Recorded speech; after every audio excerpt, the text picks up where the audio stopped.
ఈ busy life style and జనరేషన్‌లో మనల్ని మనం ఫిట్‌గా ఉంచుకోవడం చాలా అంటే చాలా ఇంపార్టెంట్. అందుకని చెప్పేసే మీరు ఒక బిజీ ఇండివిడ్యువల్ అయితే ఆర్ మిమ్మల్ని మీరు ఫిట్‌గా ఉంచుకోవడానికి ఇప్పుడిప్పుడే వర్కౌట్ స్టార్ట్ చేస్తున్నట్లయితే ఈ వీడియో మాత్రం మీకోసమే. I'm Sujith Koripa. I'm advanced physique transformation and contest prep coach. ఈ వీడియోలో మనం ఎక్విప్‌మెంట్ లేకుండా, జిమ్ లేకుండా ఆర్ ఎల్స్ మీరు ఎక్కడుంటే అక్కడే మీ వర్కౌట్ ఫినిష్ చేసుకునేటట్టు ఒక 15 మినిట్స్ వర్కౌట్ మీకు చెప్తా అన్నమాట. సో ఈ వర్కౌట్ మనకి స్ట్రెంగ్త్ బిల్డింగ్‌కి గానీ, కండిషనింగ్‌కి గానీ, లైట్‌గా మొబిలిటీకి కూడా హెల్ప్ అవుతుంది అన్నమాట. ఇంకా లేట్ చేయకుండా మనం స్టార్ట్ చేసేద్దాం. సో ఫస్ట్ ఆఫ్ ఆల్ మనకి ఏ వర్కౌట్ అయినా స్టార్ట్ చేసే ముందు మనకు వార్మప్ అయితే చాలా ఇంపార్టెంట్. వార్మప్ ఎందుకు ఇంపార్టెంట్ అంటే మనకి త్రూఅవుట్ ద మజిల్స్ బ్లడ్ సర్క్యులేషన్స్కి కానీ మనం ఏదైనా ఎక్సర్సైజ్ చేసేటప్పుడు క్రాంప్స్ రాకుండా అండ్ ఆల్సో ఏదైనా మసిల్ టైర్ కాకుండా కొంచెం హెల్ప్ అవుతుంది అనమాట మనం వార్మప్ చేస్తే. సో ఫస్ట్ ఆఫ్ ఆల్ మన ఫస్ట్ వార్మప్ వచ్చేసి ఆర్మ్ సర్కిల్స్ అనమాట. ఇది ఒక 15 సెకండ్స్ వన్ సైడ్ చేసి ఇంకొకటి 15 seconds the other side. And next వచ్చేసి మన షోల్డర్ రొటేషన్స్. ఒక ఫ్రంట్కి ఒక 15 సెకండ్స్, బ్యాక్కి ఒక 15 సెకండ్స్ అండ్ స్లైట్గా జంపింగ్. మీరున్న ప్లేస్లోనే ఒక 15 సెకండ్స్ అట్లనే జంప్ చేయాలి. జంపింగ్ అంటే మరీ హెవీ జంపింగ్ కాదు, జస్ట్ లైక్ కొంచెం మీరున్న ప్లేస్లోనే అక్కడే లైట్గా జాగింగ్ కూడా చేయొచ్చు. సో ఇది ఒక 30 సెకండ్స్ చేసిన తర్వాత start with the hip rotations. ఇట్లా ద అదర్ వే. సో ఇట్లా ఒక 30 seconds one side, the 30 seconds other side. So present అయితే ఇప్పుడు మన వార్మప్ అయితే కంప్లీట్ అయిపోయింది. సో ఇప్పుడు మన మెయిన్ వర్కౌట్కి వచ్చే లోపల ఇది వర్కౌట్ వచ్చేసి మనకి సర్క్యూట్ వర్కౌట్ లెక్క ఉంటుంది అనమాట. నేను ఒక 5 వర్కౌట్స్ మీకు ఇస్తాను. 5 వర్కౌట్స్ అంటే ఈచ్ వర్కౌట్ 1 మినిట్ చేయాలి. 1 మినిట్లో మనం 40 సెకండ్స్ వర్కౌట్ చేస్తాం, 20 సెకండ్స్ రెస్ట్ తీసుకుంటాం. అగైన్ 40 సెకండ్స్ వర్కౌట్ చేస్తాం, 20 సెకండ్స్ రెస్ట్ తీసుకుంటాం. అట్లా ఈ సర్క్యూట్ అనేది కంప్లీట్ అవుతుంది. ఈ సర్క్యూట్ మనం 2 రౌండ్స్ చేయాలన్నమాట. 2 రౌండ్స్ చేస్తే మనకు ఒక 15 మినిట్స్లో ఈ వర్కౌట్ అనేది ఫినిష్ అయిపోతుంది. ఫస్ట్ వర్కౌట్ వచ్చేసి పుషప్ అనమాట. పుషప్ ఇప్పుడు మీరు ఒకవేళ చాలా బిగినర్ అంటే, లేదంటే మీరు ఒక హెవీ వెయిట్ ఉన్నారు అంటే మీకు ఇనీషియల్గా పుషప్ చేయడానికి రాదనమాట. సో అట్లాంటి టైంలో మనం నీ పుషప్స్ ట్రై చేయాలి. నీ పుషప్స్ అంటే ఏం లేదు, జస్ట్ కీప్ యువర్ నీస్ ఇట్లా. ఎగ్జాక్ట్లీ మనం పుషప్ ఎప్పుడైనా చేసేటప్పుడు ఈ హ్యాండ్స్ ఎగ్జాక్ట్లీ మన చెస్ట్ కింద ఉండేటట్టు చూసుకోవాలి ఇక్కడ. అండ్ ఆల్సో డిస్టెన్స్ ఎగ్జాక్ట్లీ మన ఆర్మ్స్ బయట ఉండేటట్టు చూసుకోవాలి. సో నీ పుషప్ ఏంటిదంటే మనం నీస్తో సపోర్ట్ చేసుకొని పుషప్ చేస్తాం అనమాట. ఇట్లా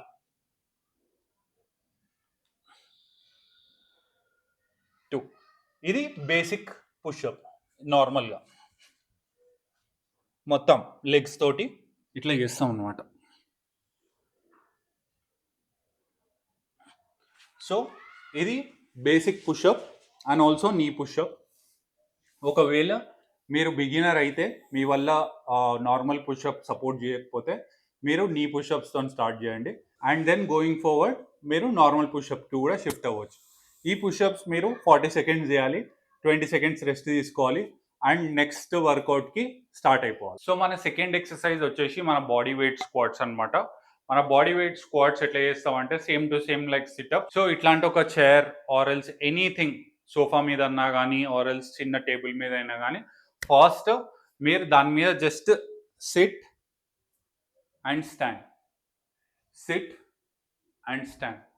లెగ్స్ పొజిషనింగ్ కూడా మనం జస్ట్ మన షోల్డర్ లెంత్లో ఎగ్జాక్ట్లీ లెగ్స్ లెంత్ పెట్టుకొని అక్కడి నుంచి మనం జస్ట్ ఇట్లా హ్యాండ్స్ ముందుకు పెట్టుకొని కిందికి కూర్చొనికి ట్రై చేయాలి. సో ఎక్కువ ఫస్ట్ టైంలోనే నేను మొత్తం కంప్లీట్ స్క్వాట్ కరెక్ట్గా చేసేస్తా అంటే అట్లా చేయొద్దు. ఒకవేళ మీ బాడీ సహకరిస్తేనే చేయాలి, లేదంటే ఫోర్స్ చేసి చేయొద్దు. So initially try to do half squat.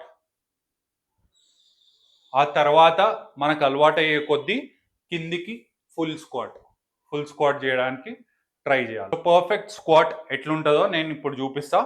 So అది ఒకసారి చూసేసేయండి. ఎగ్జాక్ట్లీ మన షోల్డర్ లెంత్లా లెగ్స్ పెట్టుకోండి ఇట్లా, ఆర్ఎల్స్ కొంచెం వైడ్ అన్నా పెట్టుకోవచ్చు డిపెండింగ్ అపాన్ ద బాడీ. కొంతమంది క్లోజ్గా పెట్టుకుంటే ఇక్కడ స్టమక్ దగ్గర కానీ ఎక్కడైనా కానీ కొంచెం అన్కంఫర్టబుల్గా ఉంటుంది కిందికి వెళ్ళడానికి. సో కొంచెం వైడ్ పెట్టుకోవచ్చు అప్పుడు వాళ్ళు. సో ఇట్లా లెగ్స్ కొంచెం పొజిషన్ చేసుకొని then squat and get up, squat and get up. So సైడ్ల నుంచి పోస్చర్ ఇట్లా కనిపిస్తుంది ఇట్లా. సో మరీ ఇట్లా బెండ్ అయిపోయి చేయొద్దు, ఎందుకంటే మొత్తం వెయిట్ అంతా మన బ్యాక్ మీద పడి లోవర్ బ్యాక్ పెయిన్ స్టార్ట్ అవుతుంది. సో ఎప్పుడు కూడా స్క్వాట్ చేసేటప్పుడు మేక్ ష్యూర్ మన పోస్చర్ కరెక్ట్గా ఉన్నదని చెప్పేసి ఇట్లా స్ట్రైట్గా కూర్చుండేటట్టు ట్రై చేయండి, ఇట్లా ఇంకా కూర్చోవద్దు. సో అదనమాట మన సెకండ్ ఎక్సర్సైజ్ స్క్వాట్. అండ్ ఇది కూడా సేమ్ టు సేమ్ ఒక 40 సెకండ్స్ స్క్వాట్స్ చేసి 20 seconds rest and next exercise. And ఇవన్నీ నేను మీకు ఒకసారి లాస్ట్లో ఎక్స్ప్లెయిన్ చేస్తాను మళ్ళీ ఈ సర్క్యూట్ అంతా ఎట్లా చేయాలి అనేది. సో ఇప్పుడు మన సెకండ్ వర్కౌట్ అయిపోయింది కదా స్క్వాట్స్. ఇప్పుడు థర్డ్ వర్కౌట్ వచ్చేసి గ్లూట్ బ్రిడ్జ్ అనమాట. ఆన్ ద ఫ్లోర్, జస్ట్ మనం ఆన్ ద ఫ్లోర్ లై అయ్యి ఎగ్జాక్ట్లీ మన లెగ్స్ మ్యాక్సిమం టు మ్యాక్సిమం స్ట్రైట్గా పెట్టుకోవాలి. అండ్ ఆల్సో మన హ్యాండ్స్ కూడా స్ట్రైట్గా పెట్టి just try to lift your hip, అంతే. మళ్ళీ ఇట్లా కిందికి డ్రాప్ చేయాలి, కిందికి డ్రాప్ చేయాలి. సో ఇదన్నమాట మన glutes and also hamstrings work అయితే ఈ వర్కౌట్ చేసేటప్పుడు. సో ఇది మన థర్డ్ ఎక్సర్సైజ్. ఇది ఒక 40 సెకండ్స్ చేసి మళ్ళీ 20 సెకండ్స్ రెస్ట్ ఇచ్చి నెక్స్ట్ వర్కౌట్కి మళ్ళీ వెళ్ళిపోవాలి. సో మన ఫోర్త్ వర్కౌట్ వచ్చేసి సూపర్ మ్యాన్ హోల్డ్ అనమాట. మనకి ఇది షోల్డర్స్కి అండ్ ఆల్సో మన పోస్చర్ కరెక్షన్కి యూజ్ అవుతుంది. సో సూపర్ మ్యాన్ హోల్డ్ అంటే కూడా చాలా సింపుల్. మనం రివర్స్లో పడుకొని సో మన స్టమక్ మీద మన బాడీని హోల్డ్ చేసి కంట్రోల్ చేసేటట్టు ఉంటుంది అనమాట. సో అది కూడా ఎట్లా చేయాలి మేము చూపిస్తాం ఇప్పుడు. So so first of all ఇట్లా ప్లెయిన్ సర్ఫేస్ మీద రివర్స్ పడుకొని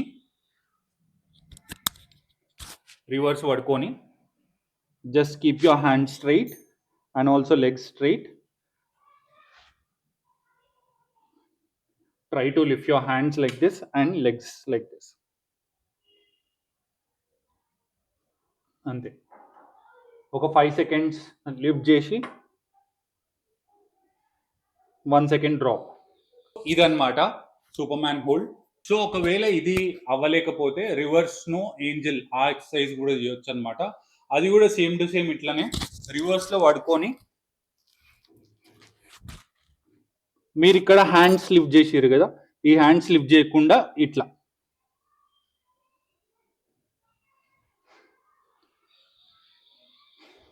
సో ఇది మన ఫోర్త్ ఎక్సర్సైజ్ అనమాట. ఇది కూడా సేమ్ టు సేమ్ 40 సెకండ్స్ చేయాలి, 20 సెకండ్స్ రెస్ట్ తీసుకోవాలి అండ్ ఫిఫ్త్ ఎక్సర్సైజ్కి వెళ్ళిపోదాం. సో మన లాస్ట్ వర్కౌట్ వచ్చేసి మన నీ టు ఎల్బో అనమాట. అది ఎందుకు యూజ్ అవుతుంది అంటే మన కోర్కి అండ్ ఆల్సో మన బాడీలో బ్యాలెన్స్ క్రియేట్ చేయడానికి యూజ్ అవుతుంది ఈ ఎక్సర్సైజ్. సో మనం ఈ ఎక్సర్సైజ్ ఎట్లా చేయాలంటే జస్ట్ మన హ్యాండ్స్ రెండు ఇట్లా వెనుకకు పెట్టుకొని మన నీ ఎక్కడున్నది, నీ ఇక్కడున్నది, నీ టు ఎల్బో, నీని ఎల్బోని టచ్ చేసేటట్టు ట్రై చేయాలి. సో మనం స్టార్ట్ చేసుకుంటే ఇట్లా ఫస్ట్ 1 2 ఇట్లా మీదికి చేయనికి ట్రై చేయొద్దు, ముందు నుంచి ఇట్లా. Okay, so same to same ఇది కూడా ఒక 40 సెకండ్స్ వర్కౌట్ చేసి 20 సెకండ్స్ రెస్ట్. సో ఇంకా మనకి లాస్ట్ బట్ నాట్ లీస్ట్ ఈ వర్కౌట్స్ అన్నీ అయిపోయినాక మనం స్ట్రెచ్చింగ్ స్టార్ట్ చేసుకోవాలి. ఈ స్ట్రెచ్చింగ్స్ అనేది కూడా చాలా ఇంపార్టెంట్, ఎందుకంటే మీరు ఎప్పుడైనా కానీ ఎక్కడైనా ప్రీవియస్లీ వర్కౌట్ చేసి ఉంటే ఒక వర్కౌట్ అయిపోయిన తర్వాత మనకి ఇంటికి పోయిన తర్వాత కూడా కొద్దిసేపటి వరకు మొత్తం మసిల్ టైట్నెస్ ఉంటుంది. ఆ మసిల్ టైట్నెస్ని కొంచెం రిలాక్స్ చేయడానికి ఇది యూజ్ అవుతుంది అనమాట. సో మనకి ఫస్ట్ వచ్చేసి మనకి ఫార్వర్డ్ ఫోల్డ్ అనమాట. ఏం లేదు, మనం నార్మల్గా చిన్నప్పటి నుంచి చూస్తూనే ఉంటాము ఈ ఎక్సర్సైజ్ చేయడము. ఈ హ్యాండ్స్ని కింద టచ్ చేయడానికి ట్రై చేయాలన్నమాట, అంతే. సో ఒకవేళ మీకు ఈ స్ట్రెచ్చింగ్ చేసేటప్పుడు కింద టచ్ అవ్వకపోతే మీరు ఎక్కువ ఫోర్స్ చేయొద్దు మీ బ్యాక్ని కానీ హ్యామ్స్ట్రింగ్స్ని కానీ, అప్పుడు ఇంజురీ అయ్యే ఛాన్సెస్ ఉంటుంది. మరియు టైం టు టైం మీరు చేసే కొద్దీ అది వచ్చేస్తుంది. సో నెక్స్ట్ వచ్చేసి మనకి చెస్ట్ స్ట్రెచ్చింగ్ కోసం ఇది కూడా చాలా సింపుల్. ఏం లేదు, ఇట్లా హ్యాండ్స్ వెనుకకు పెట్టుకోండి, try to do it reverse and then lift it up little. So మీకు ఇప్పుడు ఎంత స్ట్రెచ్ అయితే అంత stretch try to do it, ఆ తర్వాత నార్మల్కి తీసుకొచ్చేసేయాలి. సో ఇది మనకి సెకండ్ స్ట్రెచ్చింగ్. సో మనకి లాస్ట్ వచ్చేసి క్వాడ్ స్ట్రెచ్ అన్నమాట. Standing quad stretch. ఏం లేదు, మనం జస్ట్ నార్మల్గా సింపుల్గా నించొని జస్ట్ మన క్వాడ్స్ని కొంచెం ఇట్లా చేసుకోవాలి. సో ఈ స్ట్రెచ్చింగ్స్ అన్నీ మనకు ఆల్రెడీ మనకి చిన్నప్పటి నుంచి అలవాటై ఉంటుంది. డిఫరెంట్ డిఫరెంట్ ఎక్సర్సైజెస్లో డిఫరెంట్ డిఫరెంట్ స్పోర్ట్స్ ఆడేటప్పుడు కానీ ఇవన్నీ చేసి ఉంటాము. బట్ స్టిల్ ఈ స్ట్రెచ్చింగ్స్ కూడా చాలా ఇంపార్టెంట్. సో ఇప్పుడు మీకు 5 ఎక్సర్సైజెస్ చెప్పినా కదా! ఇప్పుడు ఇవన్నీ ఎట్లా జేయాలి? ఎట్లా ఏ సర్క్యూట్‌లో జేయాలి అంటే, ఫస్ట్ ఆఫ్ ఆల్ ఈ 5 ఎక్సర్సైజెస్ కలిపి ఒక సర్క్యూట్ అంటామనమాట. ఈ సర్క్యూట్ అంతా ఫినిష్ అయితే 1 రౌండ్ అయినట్టు. ఇట్లా 2 రౌండ్స్ చేస్తే మనకు ఒక 15 మినిట్స్ వర్కౌట్ అనేది ఫినిష్ అయిపోతది. సో ఈ సర్క్యూట్ ఎట్లా కంటిన్యూ చేయాలంటే, ఫస్ట్ ఆఫ్ ఆల్ మనం పుషప్స్ ఒక 40 సెకండ్స్ చేసి 20 సెకండ్స్ రెస్ట్ ఇయ్యాలి. స్క్వాట్స్ ఒక 40 సెకండ్స్ చేసి 20 సెకండ్స్ రెస్ట్ ఇయ్యాలి. గ్లూట్ బ్రిడ్జ్ ఒక 40 సెకండ్స్ చేసి 20 మినిట్స్ రెస్ట్ ఇయ్యాలి. మళ్ళా సూపర్‌మ్యాన్ హోల్డ్ ఒక 40 సెకండ్స్ చేసి 20 సెకండ్స్ రెస్ట్ ఇయ్యాలి. అండ్ ఆల్సో లాస్ట్ మనకి నీ టు ఎల్బో ఎక్సర్సైజ్ ఒక 40 సెకండ్స్ చేసి 20 సెకండ్స్ రెస్ట్ ఇయ్యాలన్నమాట. సో ఇదంతా ఒక సర్క్యూట్ అయితది. ఇదంతా ఒక సర్క్యూట్ అయిన తర్వాత మీరు 1 to 1 ½ మినిట్ రెస్ట్ ఇచ్చి మళ్ళీ సెకండ్ రౌండ్ స్టార్ట్ చేయండి. ఇంకా సెకండ్ రౌండ్ అయిపోయిన తర్వాత మీకు స్ట్రెచింగ్స్ ఉంటాయన్నమాట. సో ఆ స్ట్రెచింగ్ చేసుకుంటే మీ వర్కౌట్ మొత్తం ఫినిష్ అయిపోతుంది. సో ఇదన్నమాట, మనం ఎక్కడున్నా కానీ 15 మినిట్స్లో మనం ఈ వర్కౌట్ అయితే ఫినిష్ చేసుకోవచ్చు. And also I hope this video will help all of you. And ఇంకోటి ఏంటంటే, మీకు కానీ ఎవరికైనా పర్సనల్ ట్రైనింగ్స్ కావాలి అంటే ఈ కింద ఉన్న నెంబర్కి డిఎం చేసేయండి, ఆర్ఎల్స్ నాకు ఇన్స్టాగ్రామ్లో డిఎం చేయండి, ఆర్ నేను ఒక ఫామ్ మీకు కింద డిస్క్రిప్షన్లో పెట్టేస్తా, దాన్నన్నా ఫిల్ చేసేసేయండి. అండ్ మిమ్మల్ని నేను పర్సనల్గా గైడ్ చేస్తా. అండ్ ఆల్సో ఆ ప్లాన్స్ కానీ work out plans, diet plans, what ever it is అన్నీ నేనే ప్రిపేర్ చేస్తా. సో ఇంకోటి ఏంటంటే, మీకు ఒకవేళ ఏమైనా డౌట్స్ ఉన్నా ఆర్ఎల్స్ ఆ పర్టికులర్ టాపిక్ మీద ఏమైనా వీడియో చేయాలి అన్నా కానీ మీరు కింద కమెంట్ బాక్స్లో కమెంట్ చేసేయండి. తప్పకుండా I will try to make a video. I hope this video is helpful for all of you, and I'll see you guys in the next video.